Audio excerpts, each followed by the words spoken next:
Imported हुकूमत मंजूर है और ना ही महंगाई। इमरान खान के खिलाफ प्रोपेगेंडा करके शहबाज सरकार महंगाई कम करने की नहीं, अपने मुकदमात खत्म कराने के लिए आई है। PTI के मुजाहरों में शहरी लीगी हुकूमत पर बरस पड़े।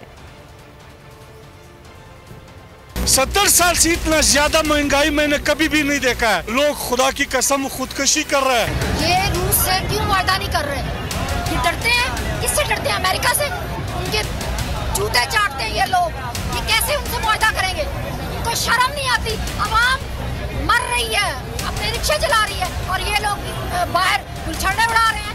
लानत है इन लोगों, लानत है इन लोगों, लानत है इन लोगों। मरियम नवाज कहा करती थी 5 रुपए बढ़ने पे, 4 रुपए बढ़ने पे कि अगर तुम्हारा इतने पैसे बढ़ जाए पेट्रोल पे तो तुम्हारा वजीर आज़म चोर है। तो अब क्या कहेंगी वो? महंगाई की वजह से जो नुकसान हमारे मुल्क का हो रहा है, जो गरीब तबके का नुकसान हो रहा है, वो इस कदर शदीद और नाकाबिले तलाफी है कि इमरान खान जब जहाँ बुलाएंगे उसके खिलाफ प्रोटेस्ट करने के लिए हम आएंगे। महंगाई के खिलाफ तो एहतजाज हम कर ही रहे हैं, लेकिन इस इम्पोर्टेड गवर्नमेंट के खिलाफ भी कर रहे हैं। ये हमें नामंजूर है, रहेगी। जब तक आप फ्रेश इलेक्शन अनाउंस नहीं करेंगे हम लोग आराम से नहीं बैठेंगे। 23% ऑफिशियल ये कह रहे हैं कि इन्फ्लेशन रेट है, जबकि एक्चुअली जब हम बात करते हैं बैंकर से, इकोनोमेट्रिक से, तो वो बोलते हैं 30% इन्फ्लेशन रेट बढ़ चुका। बातिल का भी पता चल गया और हक का भी पता चल गया, इसलिए हम हक का साथ देने आए हुए हैं।